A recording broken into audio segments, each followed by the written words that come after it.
Hey there.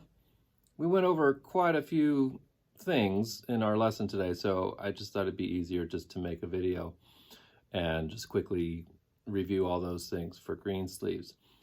So on page 38, and I guess the first thing we were talking about the notes. We know a quarter note gets one beat, half note gets two.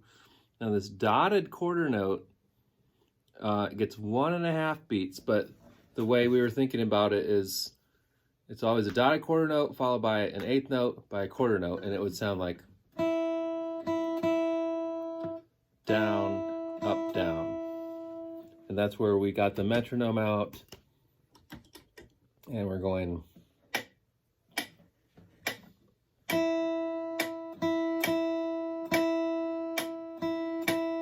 one, two, and three. Right? One more time. All right. And on measures 14 and 30, we were talking about that if a note is sharp, has the sharp sign or a flat sign, if that same note comes up again in the same measure, that one's also sharp. So that means your G sharp on measure 14, G sharp, then F sharp, and then that G, the next G is also sharp again. After that measure, then it goes back to G again. So it's going to be the exact same thing on 30, G sharp, F sharp, G sharp again.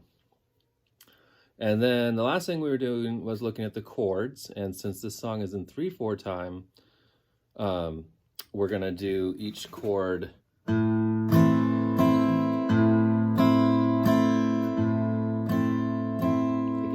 beats.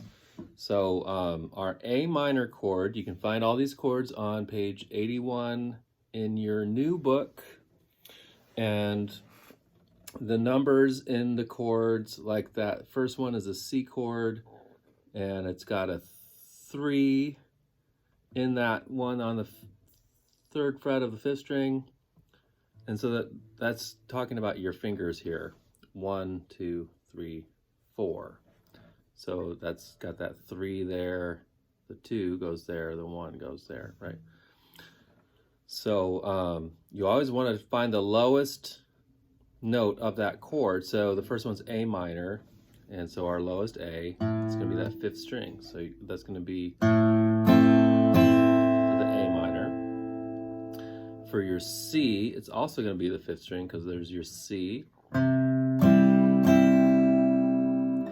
For your G chord, whichever way you're doing it there, that's going to be your 6th string on the 3rd fret. That's the low G. Then when I go to the strum, I don't go back and strum all of them, but usually my strum, I'm just kind of aiming for the maybe 1st, 2nd, 3rd, maybe 4th string also. It doesn't matter too much. E minor, that's the easy one there. And you got your low E and 6th string. F is a little bit tougher. They're saying to do a bar and do it like that. You could also do 1, 2, 3, 4 if you want to do it like that. And what they don't say on page 81 is that you don't want to play the 5th and 6th strings. So for that, I'm just going to go 4th string, that F there, and then just strum the 1st, 2nd, 3rd strings like that, or like they're showing in the book. Do it that way too. E7 is the last chord there, and that's going to be 6th string like that. Okay, and I'll just play through the song slowly just so you can kind of hear it a little bit. It would also be, I think, on the CD, if you have a CD player, right? Who has a CD player? All right. 1, 2, 3, 1, 2.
The last little note I'll give you there is that if you see any